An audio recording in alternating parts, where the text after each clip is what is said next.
जय हिंद दोस्तों, आप सभी का अपने YouTube चैनल सीटेट वाला में फिर से होगा स्वागत है। दोस्तों बंधुओं, कैसे आप सब? उम्मीद करते हैं कि आप लोग स्वस्थ होंगे, मस्त होंगे, जबरदस्त होंगे। तो दोस्तों इस वीडियो में लोग डिस्कस करने वाले हैं सीडीपी का एमसीक्यूब। और ये सीडीपी का जो एमसीक्यूब हम लोग डिस्कस करेंगे दोस्तों, टॉपिक का नाम है विकास की अवस्थाएं। और आपको पता है दोस्तों कि विकास की अवस्थाएं एक ऐसा इंपॉर्टेंट टॉपिक है जिससे कि आपके सीटेट के एग्जाम में बहुत सारे क्वेश्चन पूछे जाते हैं। ठीक है। और ये ऐसा टॉपिक है दोस्तों जो कम मेहनत में आपको ज़्यादा मार्क्स दिलाने वाला है। ठीक है। तो चलिए दोस्तों वीडियो को शुरू करें। वीडियो को शुरू करने से पहले दोस्तों आप लोगों से छोटा सा अनुरोध है, यदि हमारे चैनल पर आप लोग नए हैं तो दोस्तों चैनल को लाइक कीजिएगा, सब्सक्राइब कीजिएगा और अपने दोस्तों के साथ इसे ज़्यादा से ज़्यादा शेयर कीजिएगा, क्योंकि आपका एक प्यारा सा लाइक करना ही हमारा मेहनत का फल होता है। तो देखिए दोस्तों, ये जो हमारा बैच का नाम है दोस्तों, ये बैच का नाम है जुनून बैच। जैसे कि दोस्तों मैंने आप लोगों से वादा किया था कि जुनून बैच में जल्द ही लेकर के आऊँगा, तो दोस्तों मैंने जुनून बैच को शुरू कर दिया है। तो चलिए दोस्तों देखिए इसका क्वेश्चन नंबर 1। और क्वेश्चन नंबर 1 बहुत ही अच्छा क्वेश्चन और बहुत ही ज़्यादा इंपॉर्टेंट क्वेश्चन है भाई मेरे। मैं फिर से एक बार रिपीट कर रहा दोस्तों, ये क्वेश्चन बहुत ही ज़्यादा इंपॉर्टेंट क्वेश्चन है और ये आपके सीटेट के एग्जाम में क्वेश्चन पूछा हुआ है। तो क्वेश्चन क्या है दोस्तों, जरा देखिए। सबसे अधिक गहन और जटिल सामाजिकरण काल है।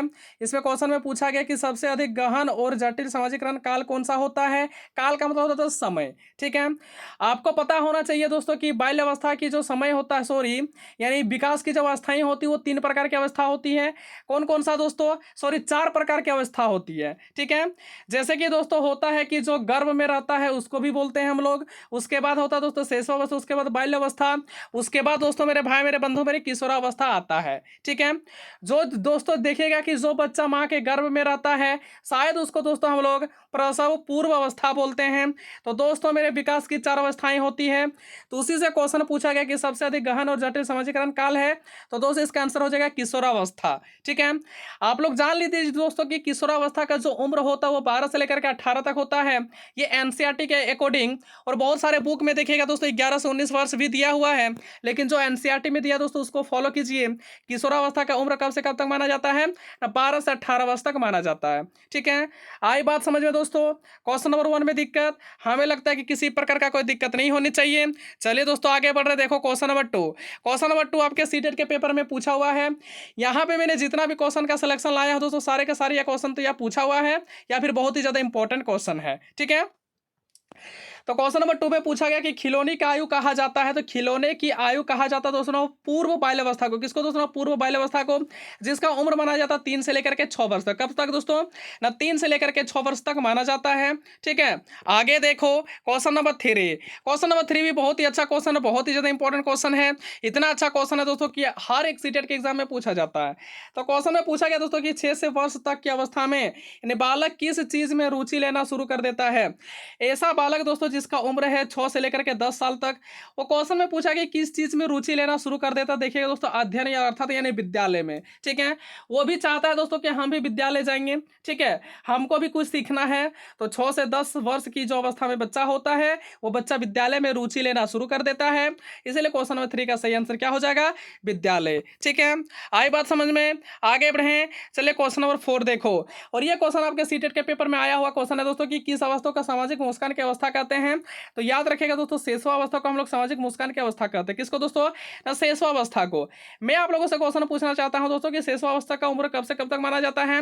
तो याद रखिएगा दोस्तों शैशवावस्था का उम्र माना जाता है जन्म से लेकर के 5 वर्ष तक। ठीक है। यह क्वेश्चन बहुत ही अच्छा क्वेश्चन है कि किस अवस्था को सामाजिक मुस्कान की अवस्था कहते हैं। ये जो क्वेश्चन है दोस्तों, ये क्वेश्चन आपके सीटेट के पेपर में देखा गया, कई बार देखा गया है। और दोस्तों सीटेट का एक ऐसा एग्जाम होता है जहां पर क्वेश्चन जो होते हैं वो रिपीट किए जाते हैं। ठीक है। चलिए दोस्तों आगे देखो क्वेश्चन नंबर 5। क्वेश्चन नंबर 5 भी बहुत ही अच्छा क्वेश्चन है। ये भी आपके सीटेट के पेपर में पूछा हुआ क्वेश्चन है। तो क्वेश्चन पूछा गया दोस्तों कि बाल अध्ययन का पिता किसे कहा जाता है। तो याद रखिएगा दोस्तों बाल अध्ययन का पिता जो कहा जाता है दोस्तों स्टैनले हॉल को कहा जाता है। ठीक है। तो दोस्तों हम लोग क्वेश्चन नंबर 5 तक डिस्कस कर लिए। यहाँ तक आप लोगों को समझने में किसी प्रकार का कोई दिक्कत दोस्तों? हमें लगता है किसी प्रकार का कोई दिक्कत नहीं होनी चाहिए। तो चलिए दोस्तों आगे बढ़ रहे हैं। क्वेश्चन नंबर 6 देखो। तो क्वेश्चन नंबर 6 जो है दोस्तों संवेदी पेशी अवस्था होती है। अर्थात कहने का मतलब संवेदी पेशी अवस्था का उम्र कब से कब तक माना जाता है। तो याद रखिएगा संवेदी पेशी अवस्था का जो उम्र माना जाता है वो 0 से लेकर के 2 वर्ष तक माना जाता है। कब से कब तक? 0 से लेकर के 2 वर्ष तक माना जाता है। आई बात समझ में दोस्तों? बात समझ में आ रही है? तो संवेदी पेशी अवस्था फिर से एक बार सुन लीजिए दोस्तों। संवेदी पेशी अवस्था जो है वो जीन पियाजे ने दिया है। किसने दिया है? इस अवस्था का व्याख्यान कौन करते हैं? ना जीन पियाजे करते हैं। जीन पियाजे ने कौन सा सिद्धांत दिया है? ना संज्ञानात्मक विकास का सिद्धांत दिया है। तो संज्ञानात्मक विकास के सिद्धांत को 4 अवस्था में बांटा है। किसने? जीन पियाजे ने। कौन कौन सी? संवेदी पेशी अवस्था हो गया दोस्तों, ठीक है। यानी जीन पियाजे की पहली अवस्था का नाम हो गया दोस्तों क्या ना, संवेदी पेशी अवस्था। ठीक है। तो दोस्तों मेरे भाई, मेरे बंधु, मेरे जीन पियाजे भी बहुत ही इंपॉर्टेंट है दोस्तों सीडीपी का पोर्शन में। ठीक है। और जीन पियाजे से बहुत सारे क्वेश्चन पूछे जाते हैं दोस्तों। तो चलिए दोस्तों आगे बढ़ रहे क्वेश्चन नंबर 7 की ओर। और मैंने दोस्तों यहाँ पे जीन पियाजे ने बताया था 4 अवस्थाएं, मैंने यहाँ पे पहली अवस्था के बारे में बता दी और 3 अवस्था आप लोगों से क्वेश्चन पूछ रहा है दोस्तों। 3 अवस्था का नाम आप लोग कमेंट बॉक्स में जरूर बोलिएगा। ठीक है। क्योंकि दोस्तों देखिए, क्योंकि दोस्तों अटैचमेंट ये इसी से बढ़ता है कि अगर कमेंट कीजिएगा दोस्तों कुछ क्वेश्चंस का आंसर आप लोग भी बताइएगा, है ना, तो बहुत ही अच्छा होता है उससे। ठीक है। आगे चलो दोस्तों क्वेश्चन नंबर 7। तो क्वेश्चन नंबर 7 में क्या है दोस्तों कि शर्म तथा गर्व जैसे भावना विकास किस अवस्था में हो जाता है। तो याद रखिएगा किस अवस्था में बालक जो है शर्म करने लगता है, किस अवस्था में बालक जो है गर्व करने लगता है, इस प्रकार की भावना जो होता है दोस्तों किस अवस्था में विकसित होती है, क्वेश्चन में ये पूछा गया है। तो इसका आंसर हो जाएगा बाल्यावस्था। कब होगा दोस्तों बाल्यावस्था। और याद रखिएगा बाल्यावस्था का उम्र माना जाता है 5 से लेकर के 12 वर्ष तक। कब तक दोस्तों ना, 5 से लेकर के 12 वर्ष तक बाल्यावस्था का माना जाता है। इसको जो है दोस्तों 2 पार्ट में इसको जो है किसको दोस्तों ना बाल्यावस्था को 2 पार्ट में बांटा गया है। कौन कौन सा, एक हो गया पूर्व बाल्यावस्था, एक हो गया दोस्तों उत्तर बाल्यावस्था। ठीक है। आ रही है बात समझ में दोस्तों। तो दोस्तों हम लोग क्वेश्चन नंबर 7 तक डिस्कस कर लिए। यहाँ तक आप लोगों को समझ में किसी प्रकार का कोई दिक्कत दोस्तों, हमें लगता है किसी प्रकार का कोई दिक्कत नहीं होनी चाहिए। चलिए आगे देखो, शेषावस्था की विशेषता नहीं होती है चिंतन करना। चिंतन करना क्या नहीं होता दोस्तों, शेषावस्था का विशेषता नहीं होता है। क्योंकि जो बच्चा जो होता है दोस्तों 0 से 5 वर्ष तक उम्र का होता है। ठीक है। जन्म से लेकर के 5 वर्ष तक की उम्र को क्या बोलते हैं ना, शेषावस्था बोलते हैं। तो जब बच्चा शेषावस्था में रहता है तो वो चिंता नहीं करता है, चिंतन नहीं करता है, किसी के बारे में सोचता नहीं है। वो मस्ती से एकदम दुनिया में लीन रहता है दोस्तों, अपने अपने अपने ही दुनिया में लीन रहता है। वो खेलते रहता है, कीचड़ से खेलता है वगैरह वगैरह, बहुत कुछ से खेलता रहता है। वो चिंतन जैसी भावना उसके अंदर में नहीं होती है। ठीक है। तो शेषावस्था की विशेषता क्या नहीं है, चिंतन करना जो है शेषावस्था की विशेषता नहीं है। आई बात समझ में। आगे देखो क्वेश्चन नंबर 9। तो क्वेश्चन नंबर 9 क्या है दोस्तों, क्वेश्चन नंबर 9 भी बहुत ही अच्छा क्वेश्चन है, बहुत ही ज्यादा इंपॉर्टेंट क्वेश्चन है आपके सीटेट के एग्जाम के लिए। तो क्वेश्चन में पूछा गया कि बालक में अपराधी प्रवृत्ति के विकसित होने का मुख्य कारण क्या है। एक बालक जो है दोस्तों अपराधी बन जाता है, उसका मुख्य कारण क्या है। तो उसका मुख्य कारण है कि परिवार का वातावरण। आपके परिवार का वातावरण किस प्रकार से रहेगा दोस्तों, उसके मतलब उसका ऊपर जो है उसका इफेक्ट जो है उस अपने बालक के ऊपर देखने को जरूर मिल जाएगा आपको। ठीक है। आगे देखो क्वेश्चन नंबर 10।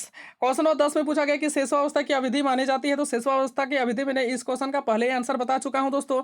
जन्म से लेकर के 5 वर्ष तक जो होता है शेषावस्था की अवधि मानी जाती है, शेषावस्था का समय माना जाता है। ठीक है। आ रही है बात समझ में। आगे देखो क्वेश्चन नंबर 11। तो क्वेश्चन नंबर 11 में पूछा हुआ है कि बाल्यावस्था का समय होता है। याद रखिएगा कि 6 से 12 वर्ष तक 6 से 12 वर्ष तक का जो समय होता है उसको हम लोग क्या बोलते हैं ना, बाल्यावस्था बोलते हैं। ठीक है। आगे देखें, देखो दोस्तों क्वेश्चन नंबर 12 कि समूह बनाने का गुण बच्चे की किस अवस्था में पाई जाती है। और ये क्वेश्चन इतना इंपॉर्टेंट है दोस्तों कि मत ही पूछिए। तो इस क्वेश्चन का आंसर होगा दोस्तों उत्तर बाल्यावस्था में क्या होता है ना, समूह बनाने का गुण पाया जाता है। और ये क्वेश्चन आपके सीटेट के एग्जाम में पूछा हुआ है, एक बार नहीं दोस्तों कई बार क्वेश्चन पूछा हुआ है। और आप लोगों को पता होना चाहिए कि सीटेट एक ऐसा एग्जाम होता है जिसमें मैक्सिमम क्वेश्चन जो होते हैं दोस्तों रिपीट किए जाते हैं। ठीक है। आगे देखो क्वेश्चन नंबर 13। तो क्वेश्चन नंबर 13 में दोस्तों पूछा गया कि दोहराने का गुण किस अवस्था में पाया जाता है। तो याद रखिएगा भाई मेरे कि दोहराने का गुण जो होता है शेषावस्था में। देखिएगा दोस्तों एक ही बात को बच्चा 1-2 बार बोलता है, जैसे माँ माँ माँ, जैसे पापा पापा पापा, ठीक है, बाप बाप बा, ऐसे बोलता है ना दोस्तों। तो वही हुआ दोहराने का गुण जो है किस अवस्था में पाया जाता है। तो याद रखिएगा शेषावस्था में पाया जाता है। ठीक है। और इस समय जो होता है दोस्तों कि एक बालक का जो मुंह से जो भी कुछ निकलता है दोस्तों, जो भी कुछ आवाज निकलता है सुनने में बहुत ही अच्छा लगता है। ठीक है। तो ये क्वेश्चन आया हुआ है दोस्तों कि दोहराने का गुण जो है किस अवस्था में पाया जाता है। इस क्वेश्चन का आंसर क्या हो जाएगा ना, शेषावस्था। ठीक है। आगे देखो कि एक बच्चे में बिना किसी उद्देश्य के भ्रमण का गुण किस अवस्था में पाया जाता है। तो देखिएगा कि एक बच्चा है, उसका कोई भी उद्देश्य नहीं रहता लेकिन फिर भी वो घूमते रहता है। इस प्रकार का जो गुण होता है, इस प्रकार की जो प्रवृत्ति होती है किस अवस्था में आ जाता है। तो याद रखिएगा दोस्तों इस प्रकार का जो गुण होता है वो बाल्यावस्था में आता है। ठीक है। बाल्यावस्था में क्या करते हैं दोस्तों, एक बच्चा जो होता है वो कोई उद्देश्य उसका नहीं होता लेकिन फिर भी वहां पे जाएगा। ठीक है है ना, फिर भी वहाँ पे जाता है, खेलता है, कूदता है, बहुत कुछ करता है। ठीक है, तो क्वेश्चन नंबर 14 का सही आंसर क्या हो जाएगा? बाल्यावस्था। आगे देखो क्वेश्चन नंबर 15, खेल की आयु किस अवस्था को कहा जाता है? खेल की आयु और खिलौने की आयु, दोनों क्वेश्चन में आसमान जमीन का फर्क है दोस्तों। खेल की आयु किस अवस्था को कहा जाता है, क्वेश्चन में ये पूछा गया है, और ये क्वेश्चन इतना ज्यादा इंपॉर्टेंट है कि आपके ये सीटेट के एग्जाम में कई बार पूछा चुका है। ठीक है, तो क्वेश्चन नंबर 15 का जो सही आंसर हो जाएगा दोस्तों, वो हो जाएगा बाल्यावस्था। बाल्यावस्था को ही खेल का उम्र कहा जाता है। ठीक है, चलिए दोस्तों, मेरे भाई, मेरे बंधु, मेरे, अब डिस्कस करते हैं क्वेश्चन नंबर 16। और क्वेश्चन नंबर 16 जो है दोस्तों, स्टेटमेंट से क्वेश्चन है, और आपको पता है दोस्तों कि स्टेटमेंट से आपके सीटेट के पेपर में कितने सारे क्वेश्चन पूछे जाते हैं। तो देखिए, क्वेश्चन में पूछा गया कि बच्चे का मस्तिष्क जो होता है कोरा स्लेट होता है, यह कथन किसने कहा है? तो यह स्टेटमेंट जो है दोस्तों, किसने कहा है? प्लेटो ने कहा है। ठीक है, क्लियर है दोस्तों? तो दोस्तों हम लोग क्वेश्चन नंबर 16 तक डिस्कस कर लिए। यहाँ तक आप लोगों को समझने में किसी प्रकार का कोई दिक्कत, हमें लगता है किसी प्रकार का कोई दिक्कत नहीं होनी चाहिए। चलो आगे देखो क्वेश्चन नंबर 17। तो क्वेश्चन नंबर 17 में पूछा गया कि बुद्धि का स्वर्णिम काल किस अवस्था को कहा जाता है? बाल्यावस्था को कहा जाता है, याद रखिएगा। और ये क्वेश्चन कितना बार जो पूछा गया दोस्तों की मत ही पूछिए, अब गिनती भूल जाइएगा दोस्तों, उतना बार क्वेश्चन ये पूछा गया है।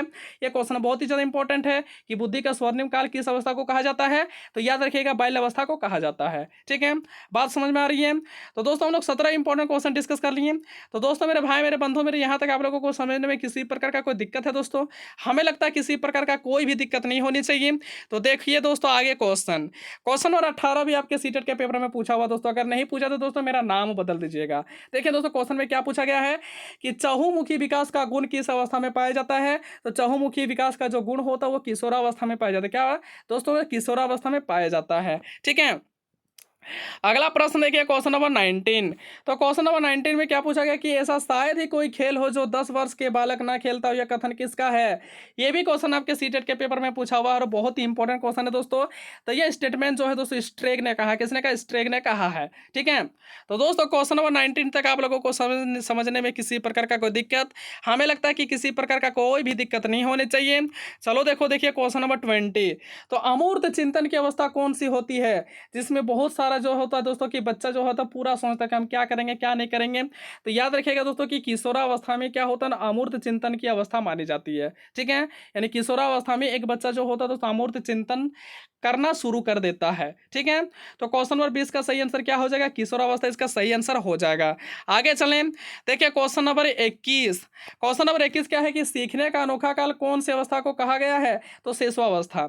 शेषवावस्था में कोई भी ऐसा चीज नहीं है दोस्तों जो एक बालक नहीं सीख पाता, सब कुछ सीख जाता है। ठीक है, देखिएगा दोस्तों, ये कॉपीकेट होता है। शेषवावस्था में बच्चा जो होता है कॉपीकेट होता है, दूसरों की बातों को सुन करके सीखता है, जिसको हम लोग सीडीपी के लैंग्वेज में क्या बोलते हैं दोस्तों? अनुकरण द्वारा सीखता है। ठीक है, आ रही है बात समझ में दोस्तों? तो क्वेश्चन नंबर 21 तक हम लोग डिस्कस कर लिए। यहाँ तक आप लोगों को समझने में किसी प्रकार का कोई दिक्कत, हमें लगता है किसी प्रकार का कोई दिक्कत नहीं होनी चाहिए। देखो दोस्तों क्वेश्चन नंबर 22। तो क्वेश्चन नंबर 22 में क्या है दोस्तों? शेषवावस्था सीखने का आदर्श काल है, ये किसने कहा है? अब स्टेटमेंट से फिर क्वेश्चन पूछ लिया गया है कि शेषवावस्था जो होती है सीखने का आदर्श काल है, यह किसने कहा है? तो याद रखिएगा दोस्तों, ये जो स्टेटमेंट है ये वैलेंटाइन ने कहा है। किसने कहा है? ना, वैलेंटाइन ने कहा है। अगला प्रश्न देखिए क्वेश्चन नंबर 23। तो क्वेश्चन नंबर 23, बाल्यावस्था को जीवन का अनोखा काल किसने कहा? तो कॉल ने कहा है। ये भी क्वेश्चन बहुत ही इंपॉर्टेंट क्वेश्चन है और ये सीटेट के पेपर में आया हुआ क्वेश्चन है। सारे के सारे क्वेश्चन बहुत ही ज्यादा इंपॉर्टेंट क्वेश्चन है दोस्तों। मैंने यहाँ पे जितना भी क्वेश्चन का सिलेक्शन लाया दोस्तों, सारे के सारे इंपॉर्टेंट क्वेश्चन है। चलिए दोस्तों, क्वेश्चन नंबर 23 तक हम लोग डिस्कस कर लिए। तो दोस्तों यहाँ तक आप लोगों को समझने में किसी प्रकार का कोई दिक्कत, हमें लगता है किसी प्रकार का कोई दिक्कत नहीं होनी चाहिए। देखिए दोस्तों, अगला प्रश्न क्वेश्चन नंबर 24। क्वेश्चन नंबर 24 में पूछा गया दोस्तों कि नैतिकता का अभाव होना चाहिए। दोस्तों यहाँ पे अभाव, ठीक है, नैतिकता का अभाव किस अवस्था में पाया जाता है? तो शेषवावस्था। शेषवावस्था में नैतिकता नहीं होती, मैनर्स नाम का चीज नहीं होता बच्चे में। ठीक है, वो मतलब ये तर्क नहीं कर पाता है क्या मेरे लिए सही है और क्या मेरे लिए सही नहीं है। ठीक है, उसको बोलते हैं हम लोग नैतिकता, है ना। तो नैतिकता का अभाव होता है दोस्तों, शेषवावस्था में नैतिकता का अभाव होता है। तो क्वेश्चन नंबर 24 का सही आंसर क्या हो जाएगा? शेषवावस्था। और क्वेश्चन नंबर 24 भी बहुत ही अच्छा क्वेश्चन है, बहुत ही इंपॉर्टेंट क्वेश्चन है आपके सीटेट के एग्जाम के लिए। ठीक है, जैसे कि दोस्तों आप लोगों को पता है कि आप लोगों का सीटेट का एग्जाम इस बार हो रहा दोस्तों 20 अगस्त को। आगे होता तो दोस्तों ऑनलाइन एग्जाम, लेकिन इस बार होगा दोस्तों ऑफलाइन एग्जाम। ठीक है, देखिए दोस्तों, किस अवस्था में बालक में सृजनशीलता के गुण पाए जाते हैं? ये भी क्वेश्चन बहुत इंपॉर्टेंट है दोस्तों। ये क्वेश्चन आपके सीटेट के पेपर में पूछा हुआ है। तो क्वेश्चन नंबर 25 का सही आंसर क्या हो जाएगा दोस्तों? बाल्यावस्था इसका सही आंसर हो जाएगा। ठीक है, अगला प्रश्न देखें, क्वेश्चन क्वेश्चन नंबर 16। तो क्वेश्चन नंबर 16 क्या है दोस्तों, शेषावस्था की मुख्य विशेषता क्या है? तो शेषावस्था में जो भी बच्चे होते हुए अनुकरण द्वारा सीखता है, मतलब हम कुछ बोलेंगे तो फट से सीख जाएगा, ठीक है। लेकिन दोस्तों मैं आप लोगों को रटाते रटाते थक जाऊंगा दोस्तों, लेकिन फिर भी आप लोग ने सीखिएगा। लेकिन एक शेषावस्था जो स्टेज में बच्चे होते हैं उसको कुछ भी सिखाइए दोस्तों, सुन करके तुरंत सीख लेता है, ठीक है। आगे देखो क्वेश्चन नंबर 27। तो क्वेश्चन नंबर 27 का जो क्वेश्चन है दोस्तों, ये बहुत ही इंपॉर्टेंट क्वेश्चन है और ये सीटेट के पेपर में पूछा हुआ क्वेश्चन है। क्वेश्चन है कि 20वीं शताब्दी बालकों की शताब्दी, यह कथन किसने कहा है? ये जो स्टेटमेंट है कि कौन सा स्टेटमेंट ना, 20वीं शताब्दी बालकों की शताब्दी है, यह स्टेटमेंट किसने कहा है? तो याद रखिएगा दोस्तों, ये कथन जो है दोस्तों इसका सही आंसर हो जाएगा, क्या हो जाएगा दोस्तों? इस क्वेश्चन का सही आंसर हो जाएगा क्रो एंड कोरो, ठीक है। तो दोस्तों मेरे भाई, मेरे दो बंधु मेरे, तो इस वीडियो में हम लोग डिस्कस कर लिए क्वेश्चन नंबर 27 तक, ठीक है। तो दोस्तों यहाँ तक आप लोगों को समझने में किसी प्रकार का कोई दिक्कत है दोस्तों? हमें लगता है किसी प्रकार का कोई दिक्कत नहीं होनी चाहिए। तो इस वीडियो में हम लोग दोस्तों 27 क्वेश्चन डिस्कस करेंगे, ठीक है। फिर जब नेक्स्ट वीडियो में मिलेंगे दोस्तों, तो उसमें भी बहुत सारे क्वेश्चन डिस्कस करेंगे, सारे के सारे एमसीक्यू, सारे के सारे एमसीक्यू टाइप क्वेश्चन डिस्कस करेंगे, ठीक है। तो चलिए दोस्तों इस वीडियो में इतना डिस्कस करते हैं, मिलते हैं नेक्स्ट वीडियो पर। और उम्मीद करते हैं दोस्तों ये वीडियो आप लोगों को पसंद लगा है, और वीडियो पसंद लगा होगा तो दोस्तों वीडियो के अंत में एक प्यारा सा लाइक जरूर कीजिएगा, क्योंकि आपका एक प्यारा सा लाइक करना ही हमारा मेहनत का फल होता है। तो चलिए दोस्तों इस वीडियो में इतना डिस्कस करते हैं, मिलते हैं नेक्स्ट वीडियो पर। तब तक के लिए आप लोगों का बहुत बहुत धन्यवाद वीडियो को अंत तक देखने के लिए। और वीडियो के अंत में दोस्तों जय हिंद, जय भारत।